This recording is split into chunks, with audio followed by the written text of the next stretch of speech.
Y ahora pues voy a presentar así brevemente, porque si no me llevaría yo una parte muy larga que no quiero y ni debo, a José Antonio Lorente, que aunque muchos y muchas de las que estoy aquí lo conocéis, pero yo quiero hacer así como una breve pincelada, aunque todo está en la red, pero para el que no haya podido ojear la gran biografía de José Antonio Lorente. Él es granadino, de una familia de médicos ilustres como él, y un investigador reconocido pues, de prestigio internacional.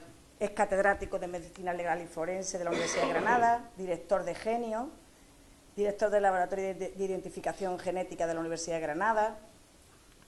Ha sido profesor de la Unidad de Entrenamiento Internacional de la Academia del FBI, es asesor del FBI, director científico y propulsor del programa Fénix de Identificación Genética de Personas Desaparecidas, y actualmente es también asesor de la rectora de la Universidad de Granada para la Innovación y la Investigación. Tiene multitud de participaciones en academias, en proyectos de investigación, en proyectos de sus colaboraciones con la Guardia Civil, con la Academia de Ciencias, es enorme. Entonces, yo lo que voy a hacer es darle la palabra a él y que él nos explique lo que ha venido hoy, lo que amablemente se ha desplazado México, Almería, Córdoba, para poder estar esta tarde así con nosotros, estar un ratito y volver, no sé si hacia México o hacia dónde, pero volverse rápidamente. Así que muchísimas gracias, José Antonio, y tuya es la palabra. Gracias, Julia.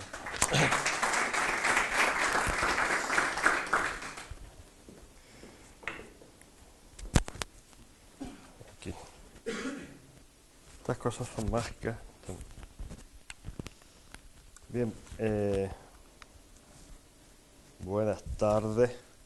Buenas tardes a todos, señor presidente del Consejo Social. Vamos por orden, no, a lo mejor no protocolario, pero sí de colocación. Señor secretario general, Manolo Torralbo, señor vicerrector, señor decano, Julia, Juanfran, compañero, amigo del alma, Eloy Girela. Encantado de estar esta tarde con todos ustedes, con todos vosotros, aquí en Córdoba, la Universidad de Córdoba, en esta Facultad de Medicina y Enfermería, y en múltiples condiciones primero, evidentemente como investigador y como persona que está utilizando la tecnología para tratar de avanzar en un mundo complejo como es el de la investigación biomédica.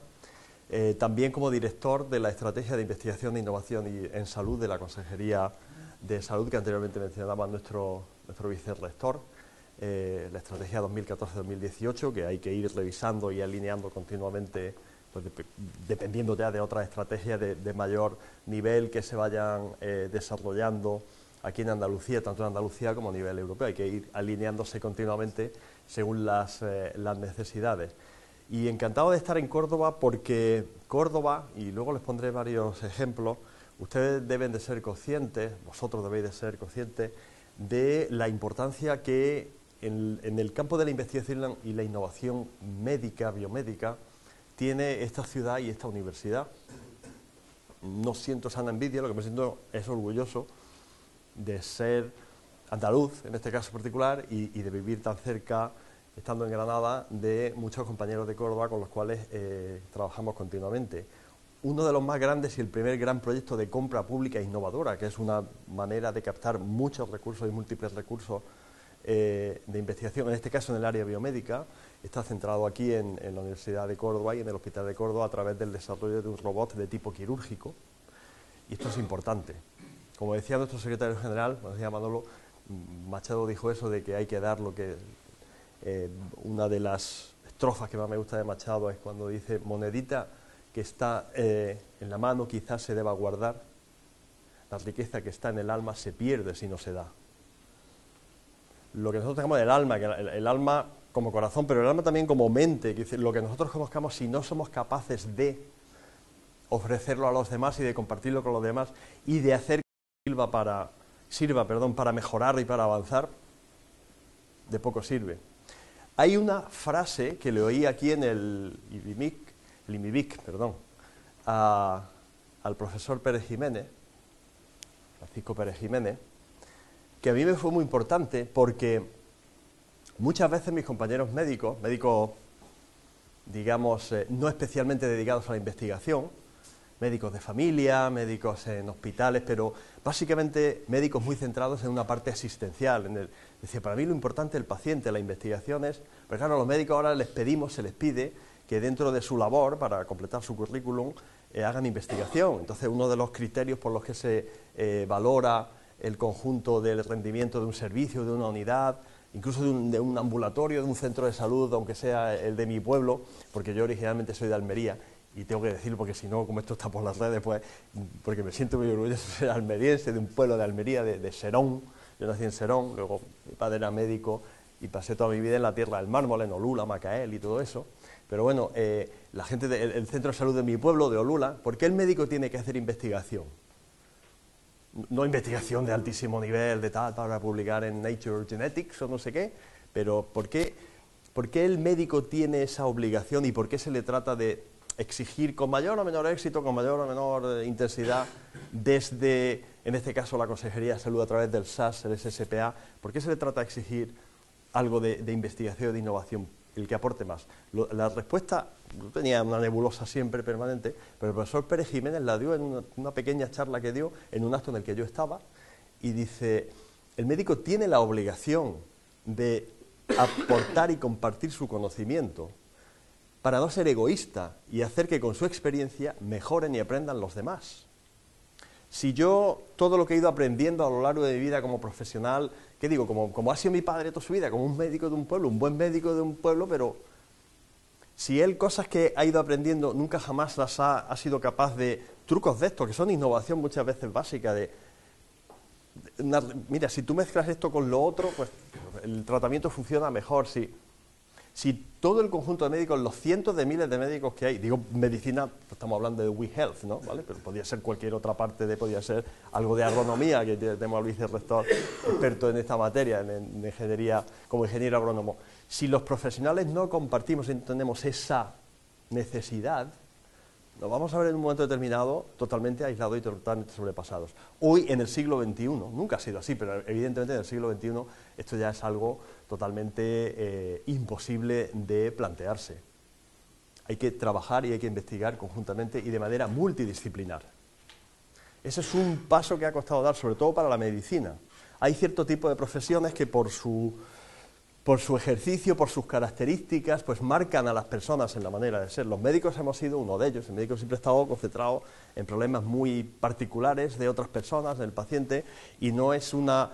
Hay poco que negociar. Digo, por ejemplo, vamos a compararlo con una otra profesión como podría ser derecho. Pues, hombre, abogados, juez, de este tipo, es digamos, una continua negociación de esto. Pues no pidas tanto por aquí, en derecho penal, en civil, en administrativo, en financiero, en lo que sea. Se puede negociar hasta con Hacienda, ¿no? La medicina tiene poco margen de negociación. Desde hace ya bastante tiempo, también saben todos ustedes, sabéis todos vosotros y todas vosotras, que se viene hablando de medicina personalizada, medicina individualizada. En el 2011 se inventaron un consejo asesor del presidente Obama y él lo propuso, la palabra medicina de precisión. De hecho, es la moda, hablar de medicina de precisión. A mí me gusta hablar de medicina personalizada, al final viene a ser todo lo mismo. Pero medicina personalizada significa medicina alrededor de la persona. Y la persona del ser humano debe de ser siempre la clave, evidentemente, del ejercicio y de la investigación y de todos los avances que se hagan en el área médica. Si se habla de medicina de precisión, pues, la precisión, un robot, pues es una cosa precisa, un reloj es preciso, al final hablamos de lo mismo. Y en estos avances en la medicina hacia la persona y personalizada, sin duda alguna, el desarrollo tecnológico ha sido clave. Para los que ya tenemos cierta edad, y por eso acumulamos cierto currículum, que no es por otra cosa, y hemos visto, cuando yo empecé a trabajar con todo esto del ADN, a a mediados de los 80, finales de los 80 realmente, recién acababa mi tesis doctoral, con las tecnologías que había entonces, pues se preveía que el llamado proyecto Genoma Humano, que era simplemente esto de secuenciar un genoma completo y tal, pues que eso estaría finalizado para el año 2020. Yo me acuerdo, no, y está publicado, no es que yo me acuerdo, es que está publicado, cualquiera lo puede mirar. De pronto llega un señor que se llama Kary Mullis y se inventa una técnica automática de algo que se hacía a mano, pero que lo automatiza, que se llama PCR. ¿Quién no ha oído hablar de la reacción en cadena de la polimerasa? ¿Quién no la utiliza en cualquier tipo de tecnología?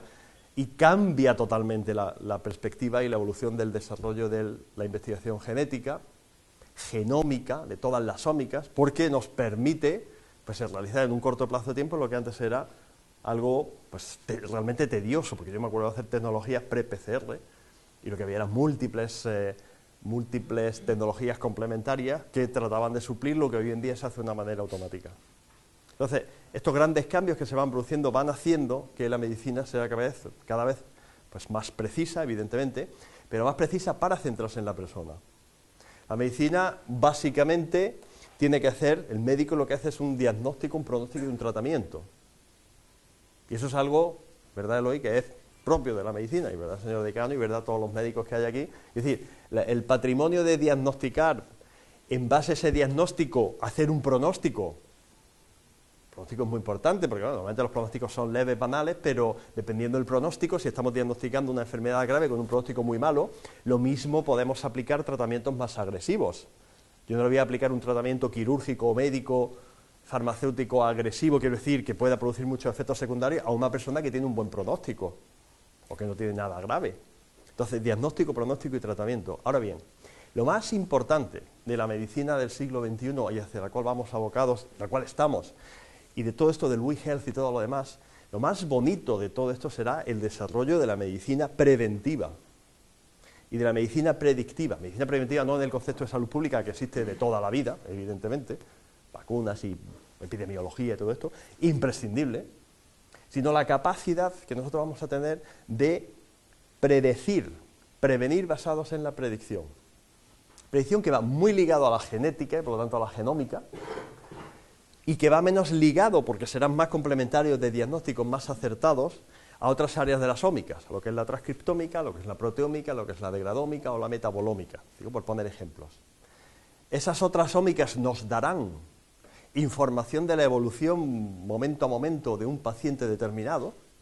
La genómica, la genética, lo que nos dará es el perfil, que ya nos lo da y ustedes lo saben, y nosotros ya lo estamos haciendo aquí en Andalucía, dentro del plan andaluz, del plan integral de oncología, se está comenzando ya a analizar a familias que tienen un componente hereditario en algunos tipos de cáncer, que básicamente conocidos son el cáncer de mama y el cáncer de colon, y cuando hay una serie de incidencias y se cumple una serie de criterios clínicos establecidos internacionalmente, por ejemplo, de Bethesda, los de Ámsterdam, en cáncer de colon, familias donde hay una alta incidencia del no polipósico, del Lynch, pues a personas sanas de esas familias se les ofrece la posibilidad de hacer un test, un análisis genético. Un test suena un poquillo a como una cosa así de andar por casa, no, un análisis genético bien hecho, y si tienen una serie de mutaciones que están asociadas a genes típicos, MLH1, MSH2, MSH6, etcétera, que lo tienen o lo han tenido algún familiar suyo que tiene la enfermedad, ingresan en un programa de prevención a base de un control mayor. Este desarrollo, esto de adaptar la medicina al individuo, es hacia donde vamos abocados sí o sí por el avance tecnológico, y donde todo este tipo de tecnologías juegan un papel importante. Primero, para definir con mayor exactitud y con mayor precisión lo que se está haciendo por parte de la medicina, porque esto origina un doble compromiso. Y esto es medicina legal, que es mi campo de origen. Un doble compromiso.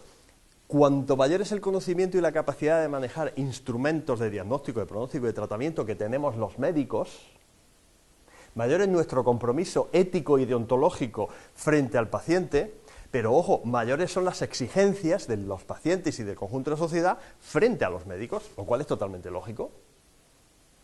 Oye, si usted dispone de todo esto, dentro de los márgenes, porque lamentablemente la medicina no es una ciencia exacta, ni siempre hay solución a todo, pero dentro de unos márgenes usted tiene capacidad de... Y veremos en el futuro, porque ya empiezan a verse, yo ya conozco 2 casos de Estados Unidos, de quejas, de, no vamos a llamar denuncias, pero en fin, de frente a servicios de salud o frente a médicos, oiga, usted pudo haber diagnosticado el alto riesgo que yo tenía de haber padecido cáncer de no sé qué, de acuerdo a la historia clínica familiar, y usted no lo hizo. Y a ver lo que vamos a hacer a partir de ahora. Andalucía, tenemos la suerte de, dentro de nuestras limitaciones, de nuestra humildad y de todo lo demás, que evidentemente hay que dejarlo, esto no es el Silicon Valley, ni esto es evidentemente toda la zona de Boston y de Cambridge, Massachusetts y todo lo demás, pero aquí hay gente muy buena haciendo cosas muy buenas. Yo como Yo ya lo sabía, más o menos porque tal, pero en el año y poco que llevo dirigiendo toda la estrategia de investigación e innovación en salud, pues realmente te das cuenta de todo lo que se hace. Y hay cosas muy interesantes. Todo el área del WeHealth para nosotros es, desde el punto de vista médico, muy importante, porque la prevención puede ser una prevención absoluta, o sea, antes de que aparezca una enfermedad, por ejemplo, alto riesgo de padecer una tal enfermedad, y si hay medidas preventivas que se pueden poner en marcha, se ponen. Por ejemplo, en cáncer de mama, en cáncer de colon, se puede hacer screening y análisis preventivos de diagnóstico médico para que en el momento que haya una mínima sospecha de enfermedad, iniciar el tratamiento, que muchas veces pasa por un tratamiento quirúrgico. Pero hay otra prevención que es la prevención de personas que tienen una serie de patologías y que en un momento determinado esa serie de patologías puede manifestarse de una manera más aguda.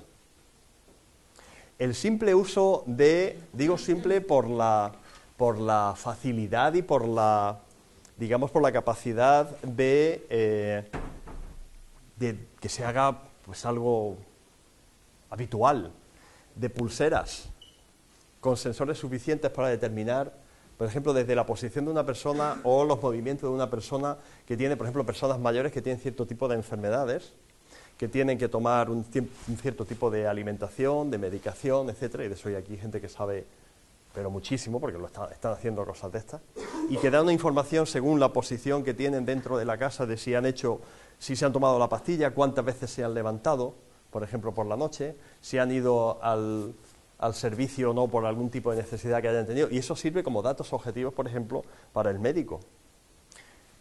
La detección del pulso, la detección de otros parámetros que con sensores adecuados, que muchas veces ya con el desarrollo de la nanotecnología irán incluidos dentro del paciente, dentro del cuerpo del paciente, como sensores que se pueden introducir, se están introduciendo, no sé, que llega el momento que se extiendan subcutáneamente y que den información sobre, por ejemplo, ritmo cardíaco. Personas que tengan síndrome QT largo, causa principal, los 10 tipos de QT largo que hay de muerte súbita por fibrilación, y que se pongan unos parámetros de, si es menor de, o sea, cuando la fibrilación está, cuando el corazón late de esta manera entre tales y tales pulsaciones, lanzar una alarma y un aviso hacia el médico a través. Esto podrá ir conectado muy probablemente, esto ya es cosa de ingeniería, no es mi especialidad evidentemente, a una pulsera que tenga capacidad de amplificarlo o directamente a un teléfono móvil o algo, un dispositivo similar que llevará. Todo esto es algo que se está haciendo ya aquí en Andalucía.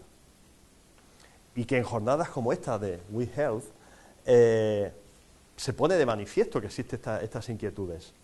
Nosotros dentro de la Consejería de Salud tenemos, dentro de lo que es el área de la investigación y de acuerdo a todas las limitaciones y a todas estas que tenemos, que evidentemente las tenemos, pero se han mantenido todos los programas de financiación, tanto de contratación de personal, de consolidación de personal, de intensificación y de investigación. Hay un área específica dedicada a la innovación y un área específica dedicada a la investigación y la innovación en atención primaria. Queremos que las personas que quieran hacer algo puedan hacerlo.